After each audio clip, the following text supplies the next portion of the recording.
Ровно в 12:30 в Саяногорске завоют сирены, а на городских телеканалах и радиостанциях произойдет перехват звукового сигнала.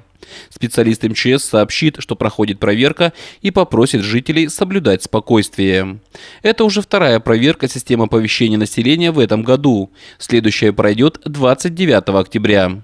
Такие тренировочные включения позволяют специалистам проверить оборудование и в случае чрезвычайной ситуации в самые короткие сроки предупредить граждан о возможной опасности.